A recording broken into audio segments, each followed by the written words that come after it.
We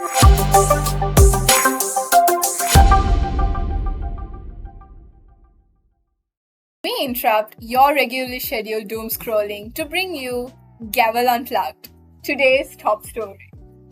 In a shocking turn of events, a fan reportedly fell into a 12-hour rabbit hole of finding one fan edit.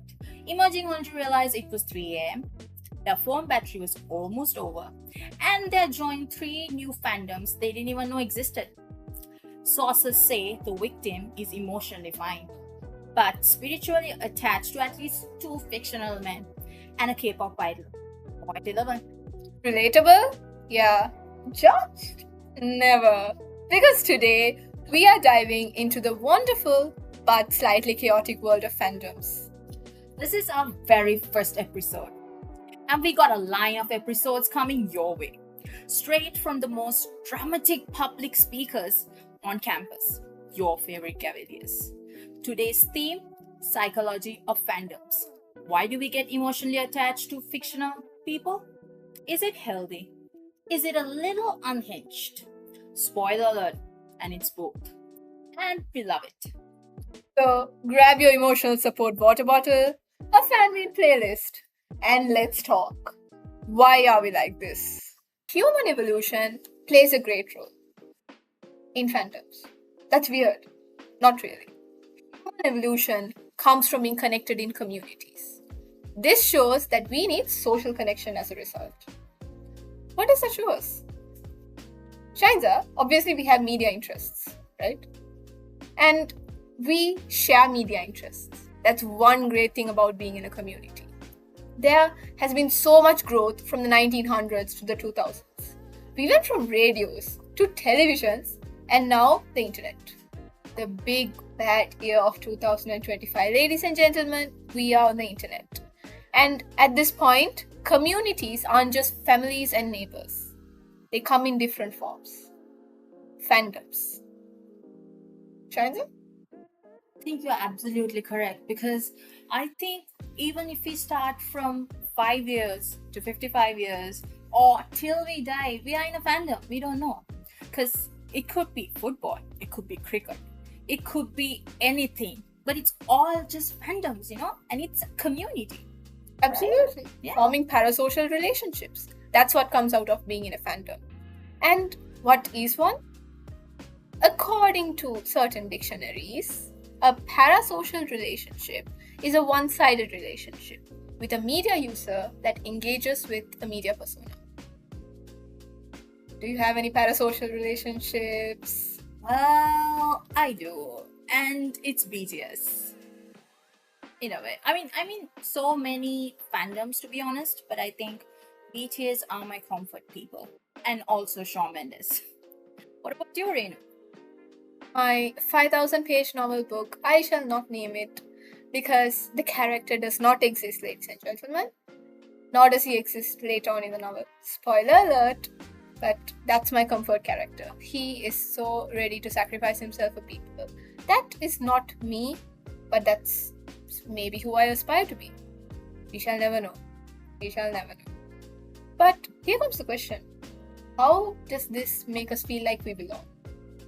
I believe it's the communities which makes us be together, I think. And I feel like we belong through self-expression and find friends, because I think through BTS I found so many of my close friends. And I think that's absolutely amazing, because I didn't even know these people until like 2020 when COVID hit. And I think this is how we belong in a community. And we evolve. We continue to. So we found a way to belong in fandoms and relate with each other. And I think that's how we actually found friends through fandoms. Absolutely. Because of our mutual interest in media. And I think through media exposure, which also helps us to self-express. What do you think about it? Self-expression. I can relate. I have written plenty of fan fictions myself, exposing myself out here. But there's also cosplay, there's art, there's writing, and there's reading. It's not only about creating content, it's also about consuming content. And Shainsa, have you been on a specific application called AO3? Absolutely. Who hasn't? Have you heard of the AO3 curse? Unfortunately, yes. I feel like we should let our viewers know about things they don't know about. Absolutely. Do you want to pull out some of the author notes? So here's what happens, okay? When we write fan fiction, we update each other through something called author notes. A little behind the scenes about what the author is doing, or like, hey guys, I was late, blah blah blah. The blah blah blah will be explained over here as what we call the AO3 curse. And I'm quite excited, to be honest, because there are some funny author notes we pulled up. Renu, you can start. He said, and I quote, I was gonna add more to this before uploading, but apparently the universe decided I should break my wrist instead. Then this one. So it came with a cute sugar picture, but I'm gonna read the author note. So it says, I'm actually in a hotel writing this chapter. I drove 3 hours for a wedding, and then when I showed up, I found out the couple broke up, and no one told me. Anyways, how's your year going? Embarrassing. That is just embarrassing. And I am going to bet my cases that this note was very much taken out of something illegal being romanticized. Definitely an issue, but this author note is so funny. As a law student, I don't support such unprofessional behavior from an executive force. As a certified freak, however, Both author. So this could be a little bit censored, not gonna lie. But it says it's a Wattpad actually, not AO3. So it's a Wattpad comment, and it says, why can't Tom Holland look at me like that? Like he would be considered a child predator, but still. that should not be there. And yeah, this is dark. This is extremely dark. It goes, hey guys, I have good news and bad news. Good news first, I got shot. So now I can describe it realistically in writing. Yay. Bad news, I got shot in my shoulder. So writing this chapter took a while. Sorry about that, haha. Not to mention, now I gotta make sure one of your characters gets shot. Oopsie. That sounds funny and scary. Wanna end it? Oh, one before the last actually. Let's end it on a good note. Is it a good note? So it says, are you feeling happy today? Well, good luck. I'm about to freaking ruin it. Well, I feel like all of these comments, all of these author notes, there has to be some sort of safe space for them to be this vulnerable. This counts as vulnerability, doesn't it? And I feel like that's what fandoms accomplish. It lets you create these safe spaces, lets you develop your personal identities. That is so important, especially when we are growing, especially when we are adults or senior citizens. That is the beautiful thing about fandoms. It has no age range. Absolutely, I agree with you.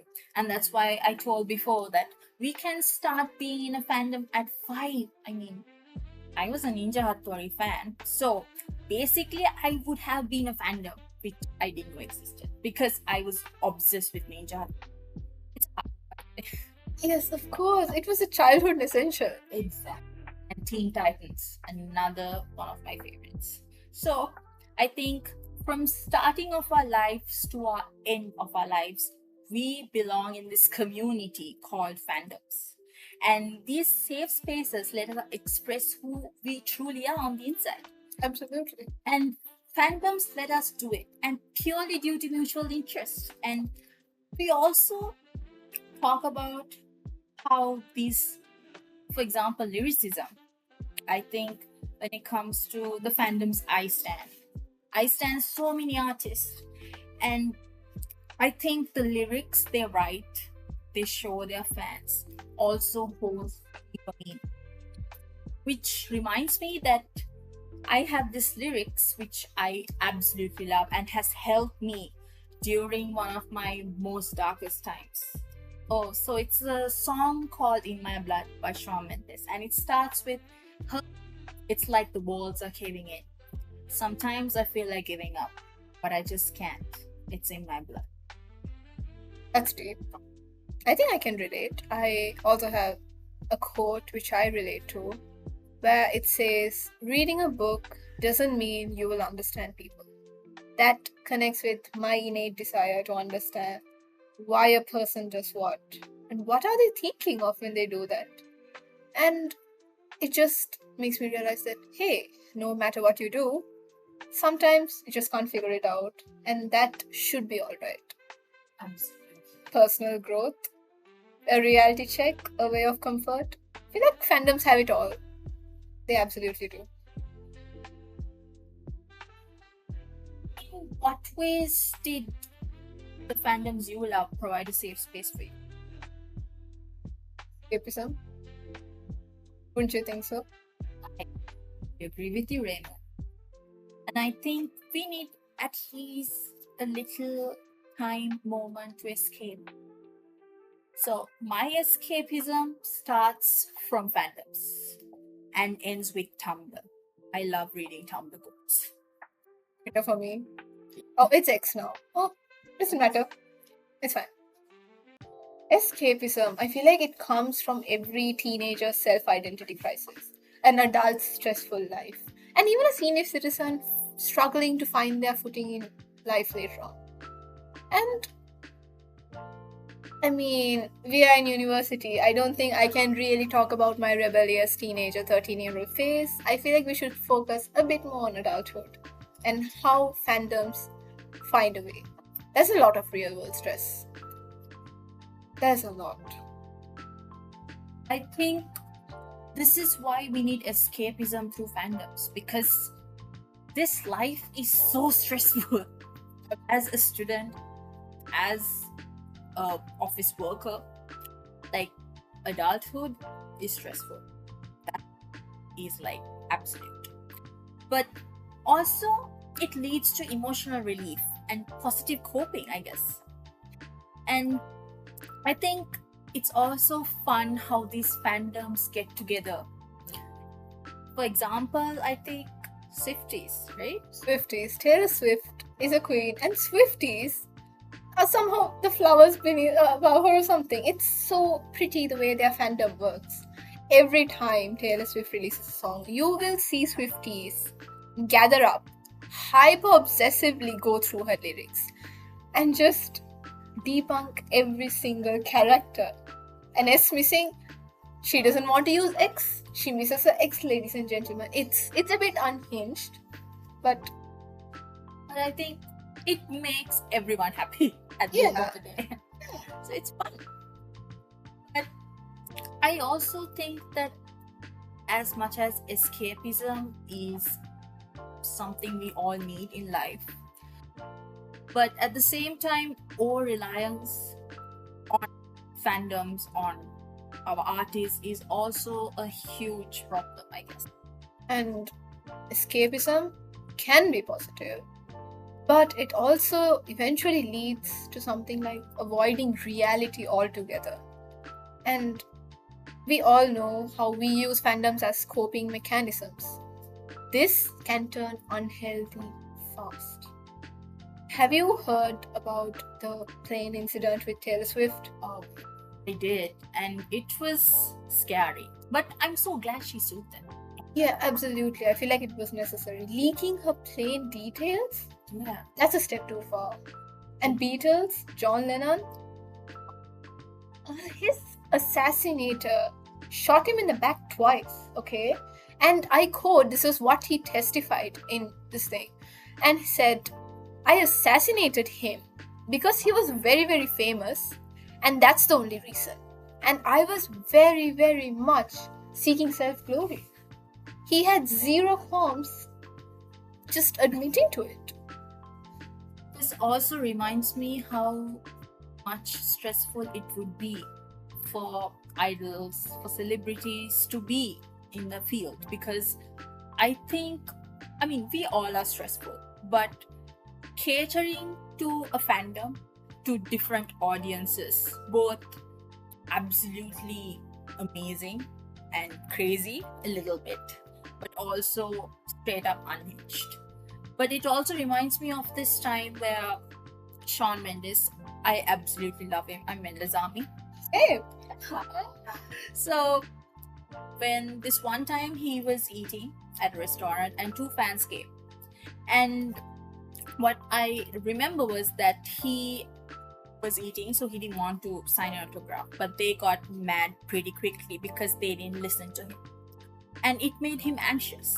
So it makes me think how many idols in there who are anxious about life, about everything, because even in K-pop fandoms, some of my favorite artists like Leah from ITZY, Tongil from Twice, these people had anxiety disorders due to the fact that they were so pressured by the fandoms and people in general, and not just fandoms, I think even media, because media always tries to make sure that they dig into their lives and try to pull up unwanted stuff.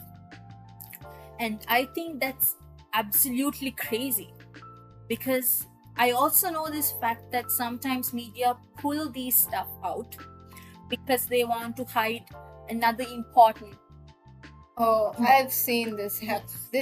I feel this is not only a celebrity event, but it's so misused, especially in fandom culture, because fans feel so incredibly entitled to knowing everything about their artists, and give them one wrong move, they are ready to either flame the people who hurt their artists or flame the artists themselves.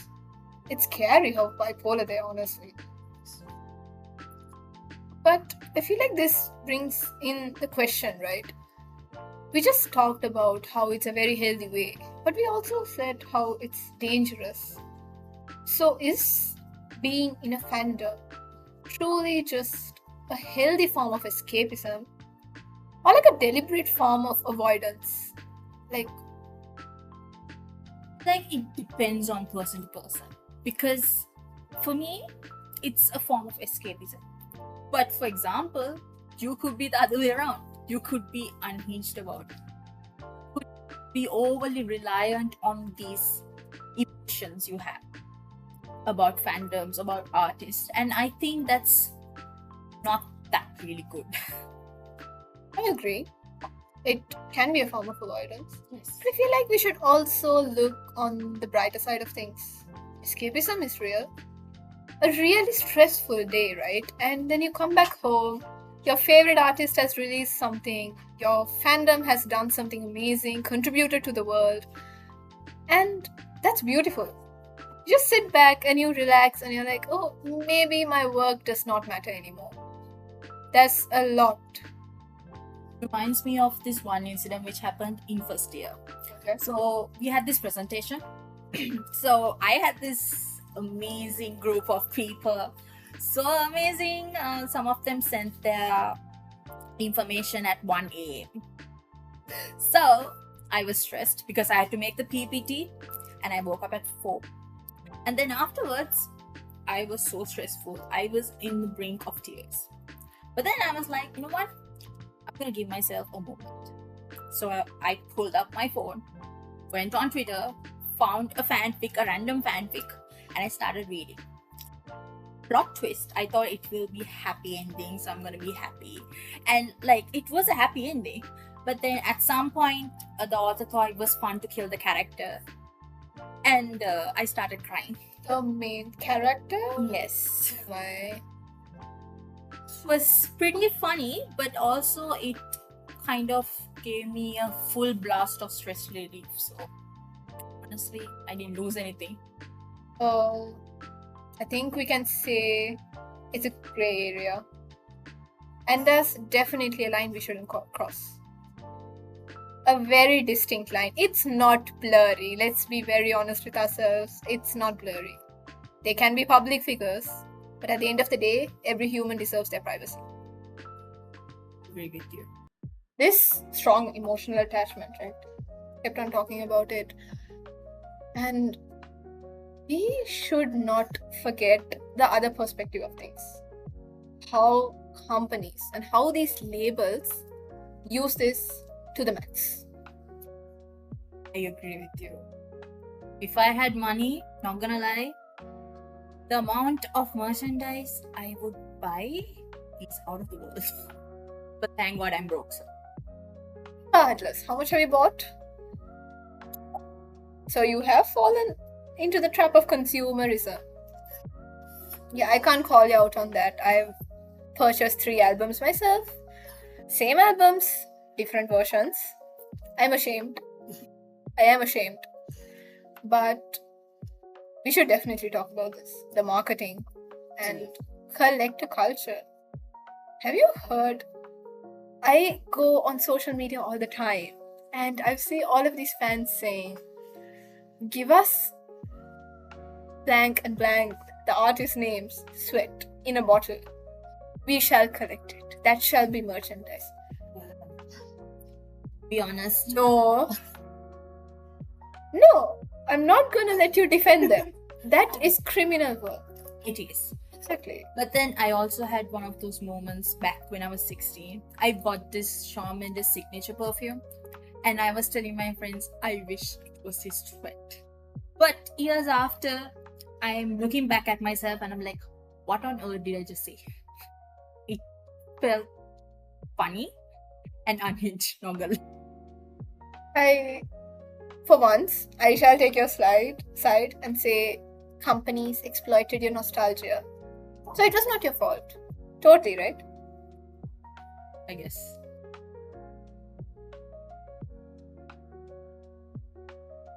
It was your fault, admit it. It was. Okay. It was. This, on a serious note though, I think we should really discuss how fan service goes too far. Absolutely. I think it's an important factor to speak about because even in fandoms I have seen how there are many people who would hate on a member because of ships. And I've seen it and it's really sad because that's not what we're being taught to by our artists. Because you see these artists loving each other wholeheartedly and then you have some other fan telling that no, these two doesn't like each other. This guy likes this guy. And this... Not real, by the way. But we also see these idols and artists. Look at One Direction. Do I need to explain the amount of fanfiction created from One Direction? And the way they festered it. They let it completely fester. Also merchandise. And I'm in a lot of anime fandoms, alright? And when you take a theme such as colloquial wars or anything, you would see in a battlefield where men and women are battling it out on equal terms, somehow men have the appropriate amount of bodily armor while women don't. They are aiming towards a specific sort of audience. And regrettably, it works. Also reminds me of Fan Wars, I think. Absolutely. Absolutely hate it, not gonna lie. But at the same time, it's funny how some out of nowhere fans would come up with these absurd theories of these fandoms and artists, and I'm like in a corner looking at it and I'm like, what insane for this. Twitter. Honestly, That's all I'm gonna say. Twitter is the official battleground. Anyone wants to get creative insults, go to Twitter. That's where you unfold your inner personality, your inner creativity when it comes to insulting people. That is so true. That's where I found mine. And yeah, have you seen this affect the creator fan dynamic as well? Because in my opinion, a lot of these artists retire way too early. Zayn, One Direction, he left the band for a reason, maybe something else. But there was also this added pressure of being in a band like that. Also, I don't know much about it, but Camila from Fifth Harmony could be another example, I think. There's so much pressure we put on these artists as well as fans just to make a larger margin of profit. That is not fair. I feel like even high fandoms, I guess, could be. You must have heard about it. Absolutely. And it monetizes off of something very private, such as their dating lives. Honestly, That is a heavy violation of privacy in itself. and the way I've seen it, how some of the artists feels, it's like this. When I like a couple in a certain this thing, but then I'm like, we should support them as individuals, their characters, and as individuals, and also together. But then what I've seen is that most fans absolutely dislike the fact that there can be individual projects. Absolutely. Fan service gone way too far. So, whether you're emotionally invested in a K-pop comeback, cry over fictional characters like they pay your bills, or defend your ship like a lawyer, in quotes, fandoms mean something. They are not just obsessions. They are creative spaces, safe spaces, and honestly, they are therapy. But hey, like any good thing, balance is key. Fandoms help us grow, heal, and find our people. But they're not meant to replace real life connection, responsibility, or your growth. So, stand hard, create freely, cry over fictional breakups if you must, but don't forget to log off sometimes and drink water, because I know that we fandoms have this tendency of not drinking water. So stay hydrated, my girlies, and live your own story too. And touch grass. Touch grass. Touch grass. That is going to be it for today's episode of Gavel Unplugged. If you related, laughed, or cringed a little bit at yourself or us, congrats, you are officially one of us. See you next time, where another Gavelier takes the mic to stir up something just as chaotic. Until then, this has been Gavelier Renu, And this has been Gavelier Shainsa.